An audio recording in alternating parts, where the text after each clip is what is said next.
Bismillahirrahmanirrahim. Assalamualaikum warahmatullahi wabarakatuh kepada semua pelajar. Okey, pembelajaran kita pada hari ini saya membuat sedikit pembaharuan di mana saya akan memungsikan satu ronda dan ia terdapat subtopik yang kita belajar iaitu keterangan saksi. Kemudian apabila jarum ronda tersebut berhenti, pelajar haruslah membentangkan mengikut subtopik di mana bahagian jarum itu berhenti.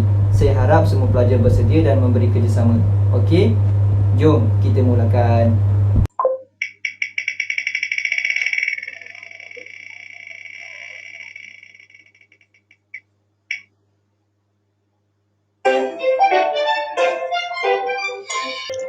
Bismillahirrahmanirrahim. Assalamualaikum warahmatullahi wabarakatuh. Baiklah, pada hari ini saya akan menerangkan takrif keterangan saksi. Keterangan saksi atau syahadah dalam bahasa Arab pada asalnya membawa maksud hadir. Dari segi bahasa, ia bermaksud perkhabaran yang pasti. Dari segi cara pula, keterangan saksi ialah memberitahu sesuatu perkara.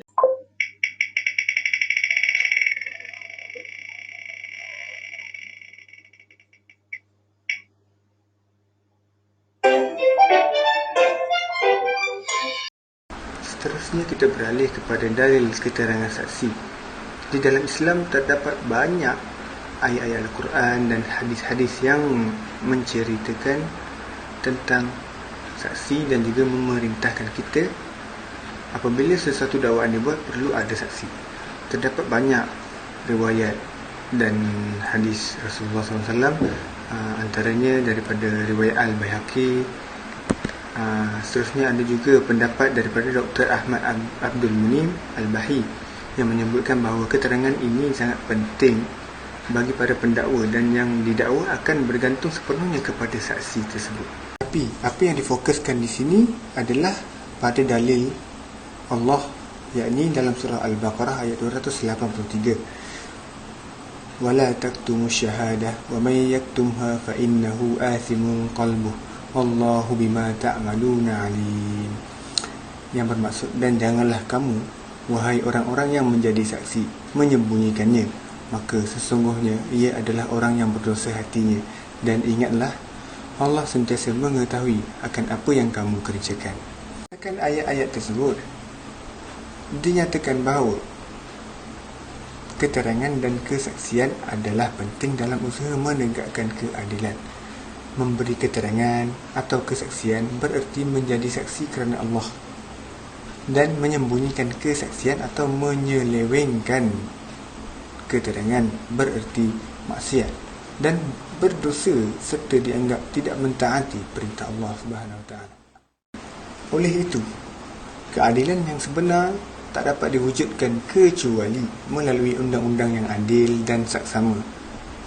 Selain itu, berdasarkan hakim yang berkaliber, berwibawa, keterangan yang tepat dan pembuktian yang kukuh.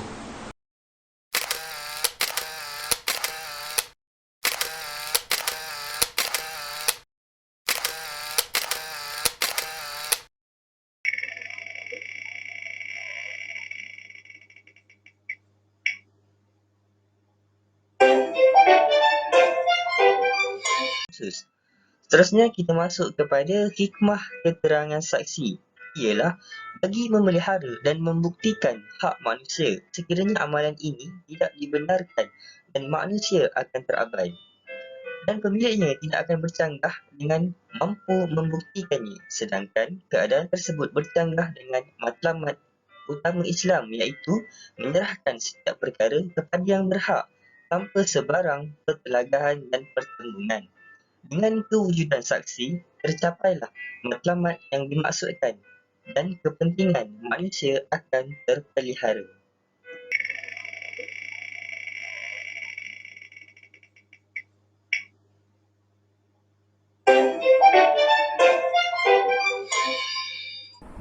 Assalamualaikum warahmatullahi wabarakatuh. InsyaAllah pada hari ini saya akan membentangkan berkenaan dengan jumlah saksi di bawah kategori yang pertama, iaitu hak Allah.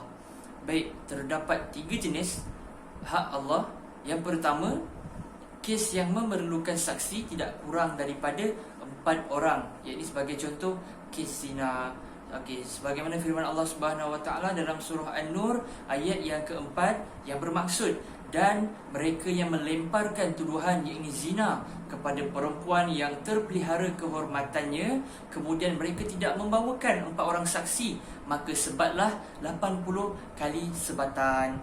Jadi untuk hikmah mengapa perlu ada 4 orang saksi ini, yang pertama, perbuatan zina ini dilakukan oleh 2 orang ataupun 2 individu, satu laki-laki dan satu perempuan, seolah-olah saksi diperlukan terhadap 2 perbuatan. Yang kedua, zina ini merupakan perbuatan yang paling keji dan memerlukan ramai saksi supaya tidak dihebahkan kepada orang ramai dengan begitu mudah. Dan yang ketiga, keterangan saksi hanya boleh diterima dalam 2 cara. Yang pertama, seperti berikut, secara kebetulan kami melihat dan kami melihat sepenuhnya. Ataupun yang kedua, kami sengaja melihat supaya kami boleh menjadi saksi. Jenis yang kedua dalam hak Allah ini, kes yang memerlukan 2 orang saksi, iaitu hak Allah selain daripada zina. Sebagai contoh, kes merompak, kes murtad, kes bunuh, kes curi dan juga kes minum arak. Dan kategori yang ketiga adalah kes yang memerlukan seorang saja saksi, di mana kes tersebut adalah dalam isu melihat anak bulan Ramadan untuk berpuasa. Namun 2 orang saksi lelaki diperlukan dalam menentukan anak bulan Syawal.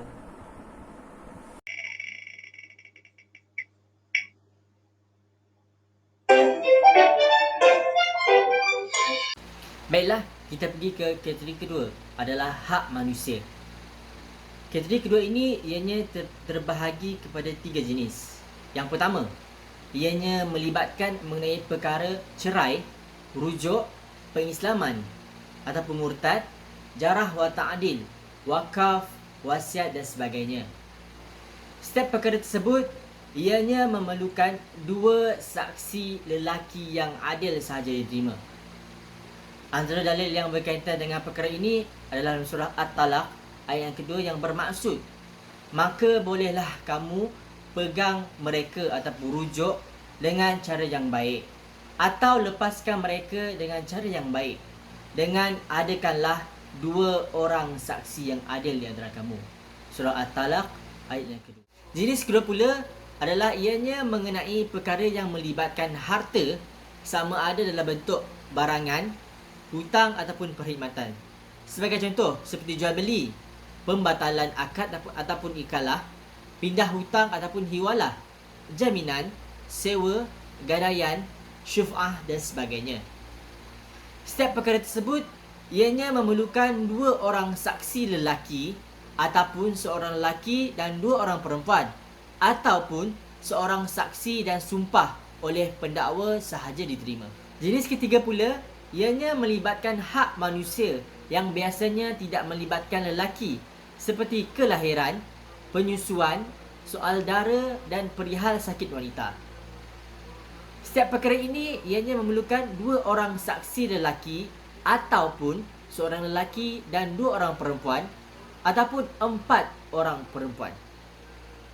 Ianya dapat dibuktikan melalui hadis yang diriwayatkan oleh Ibnu Abi Syaibah daripada Al-Zuhri menyatakan, menurut sunnah, keterangan saksi wanita bagi kes yang hanya melibatkan mereka seperti kelahiran dan sakit puan adalah dibenarkan.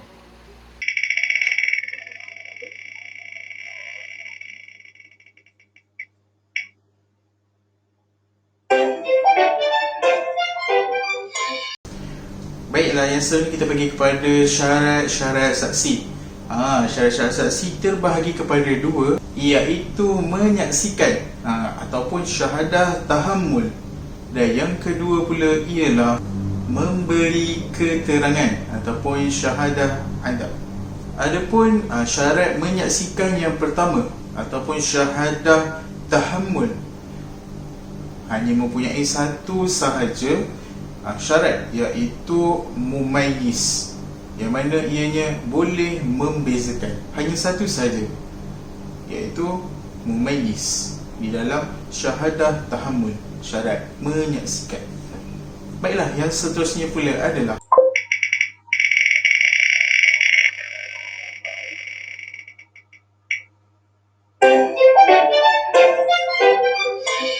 Baiklah, saya akan sampaikan syarat yang seterusnya, iaitu syarat memberi keterangan saksi.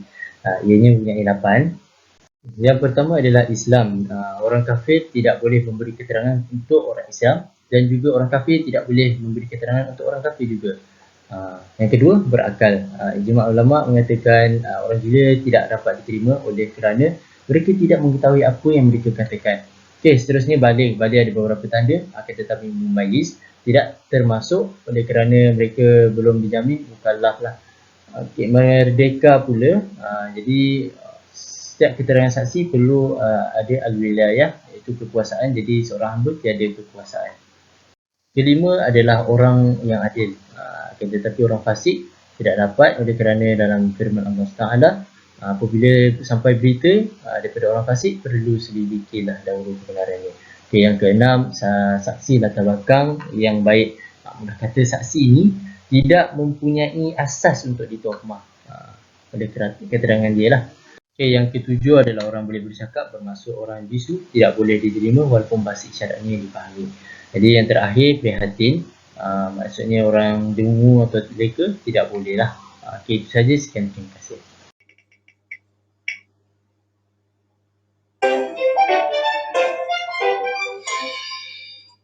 Syarat adil bagi saksi. Dalam menentukan seseorang saksi itu mempunyai sifat adil, dia perlu memenuhi syarat-syaratnya. Yang pertama iaitu saksi itu mesti seorang yang tidak melakukan dosa besar, iaitu perbuatan yang diberi amaran keras dalam Quran dan Sunnah. Contohnya derhaka kepada ibu bapa, berzina dan minum arak. Seperti mana dalam firman Allah Ta'ala daripada surah An-Nur ayat keempat yang bermaksud, dan janganlah kamu menerima persaksian mereka itu selamanya kerana mereka adalah orang fasik. Yang kedua ialah saksi itu mesti tidak melakukan dosa kecil secara berterusan. Dosa kecil ialah dosa yang tidak termasuk dalam kategori dosa besar. Contohnya melihat perkara maksiat, membuang sampah merata dan membazir. Yang ketiga ialah jiwa yang sejahtera, iaitu akidahnya sejahtera. Yang keempat, bersifat amanah ketika marah, iaitu tidak melampaui batas ketika marah. Yang kelima ialah menjaga maruah yang sesuai dengan keadaannya, iaitu mempunyai akhlak sama seperti orang yang berkedudukan sepertinya pada zaman tersebut. Dengan erti kata lain, saksi itu menjaga adab yang digariskan syarak mengikut masa dan tempat.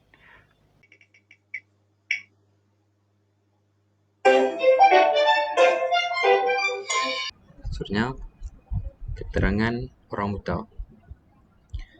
Terdapat sebahagian pendapat yang tidak menerima keterangan orang buta kerana orang buta ini tidak boleh melihat. Namun, orang buta ini mereka masih boleh mendengar. Jadi, para ulama telah menetapkan bahawa mereka ini boleh memberi keterangan dalam 5 perkara sahaja. Okey.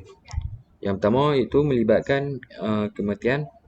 Sekiranya kematian itu berlaku kes yang melibatkan kematian, jadi orang buta itu dibolehkan untuk menjadi saksi. Yang kedua itu berkenaan dengan keturunan. Jadi saksi yang dipilih ni orang buta ni daripada keturunan yang boleh dipercayai cakapannya. Dan yang ketiga iaitu milik mutlak. Okey, milik mutlak ni kes dia yang melibatkan lebih kepada harta hak milik. Contohnya di dalam satu kes tiba-tiba ada seseorang itu mengatakan bahawa itu adalah haknya dan tetapi tidak dibantah, dan kemudian datang seorang yang buta, dia kata itu bukan hak dia, itu harta orang lain. Jadi kesaksian orang buta tadi tu, cakapan dia boleh diterima. Dan yang keempat dan 5, ini lebih kepada orang buta ni menjadi orang tengah kepada kes yang di mana orang buta ni boleh digunakan untuk menyampaikan keterangan kepada hakim, di mana keterangan ni mestilah terjemahan yang jelas dan keterangan itu datang daripada orang yang ditangkap.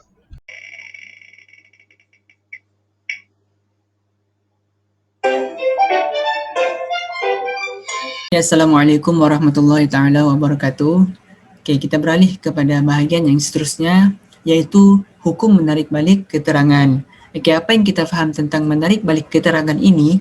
Okay, menarik balik keterangan ni merupakan di mana saksi ini memberikan keterangan dan menarik balik keterangannya itu dalam majlis mahkamah ataupun ketika berlangsungnya proses di dalam majlis mahkamah. Okey, apakah hukum menarik balik keterangan? Okey, hukumnya adalah haram. Bila mana keterangan yang diberikan oleh saksi itu adalah benar dan betul lah. Okey, sebagai contoh berkaitan zina, saksi ini memberikan keterangan bahawa si suami ini, pasangan suami isteri ini, di mana suami ini melakukan zina terhadap individu lain dan mempunyai bukti yang cukup, bukti yang sahih, dan apabila saksi tersebut menarik balik keterangannya berkaitan si suami itu, maka haramlah baginya, haramlah bagi saksi itu menarik balik keterangannya itu. Okay, perkara ini juga sekaligus akan menyebabkan sesuatu hak diketepikan. Okay, maksudnya di sini hak bagi si isteri itulah. Okay, hak keadilan contohnya akan diketepikan. Dan saksi tersebut juga akan dianggap menyembunyikan keterangan. Okay, ini berdasarkan dalam firman Allah Subhanahu Wa Taala. Okay, maksudnya, dan janganlah kamu, iaitu wahai orang yang menjadi saksi, menyembunyikan perkara yang dipersaksikan itu, dan sesiapa yang menyembunyikannya, maka sesungguhnya ia adalah orang berdosa hatinya. Okay, surah Al-Baqarah ayat 283. Okay, berdasarkan potongan ayat ini, kita dapat gambarkanlah bahawa bila mana seorang saksi itu ataupun bila mana saksi itu menyembunyikan perkara yang dipersaksikan itu, maka berdosalah bagi saksi tersebut. Okay, terdapat juga hukum bila mana saksi tersebut mengemukakan ataupun memberi keterangan yang palsu, maka wajib bagi saksi itu menarik balik keterangan. Okay, sebagai contoh, keterangan yang diberikan berkaitan si suami, yang mana si suami itu melakukan zina. Malahan buktinya itu tidak cukup ataupun tidak kuat, tidak sahih, maka ataupun palsulah dengan lebih dekatnya, maka saksi tersebut wajib menarik balik keterangannya. Okay.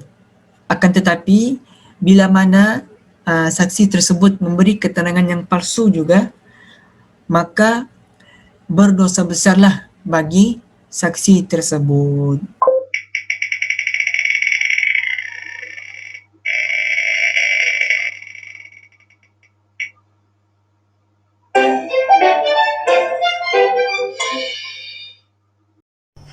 Seterusnya, saya akan menerangkan tentang implikasi penarikan balik keterangan saksi. Penarikan balik keterangan saksi mungkin dibuat sebelum ataupun selepas keputusan dilakukan. Sekiranya penarikan balik keterangan dibuat selepas hukuman dijatuhkan, ia mungkin dilaksanakan selepas ataupun sebelum hukuman dilaksanakan ataupun hak diserahkan. Dengan ini, penarikan balik keterangan saksi mungkin boleh dibuat dalam 3 keadaan. Teruskan.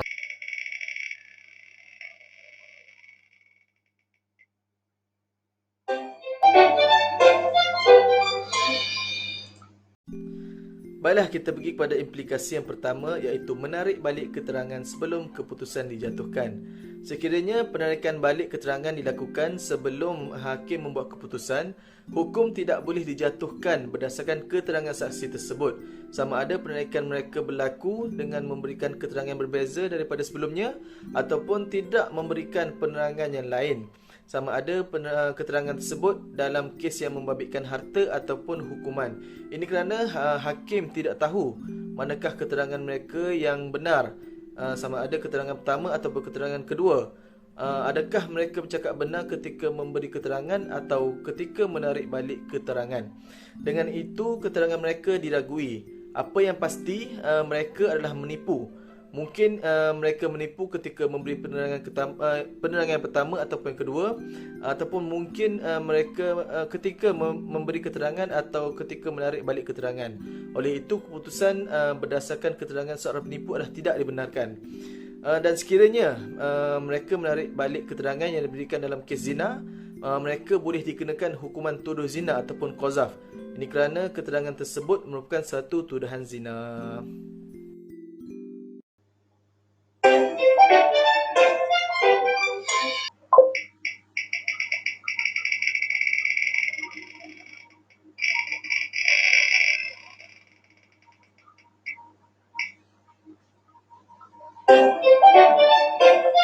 Menarik balik keterangan selepas keputusan dibuat dan dilaksanakan.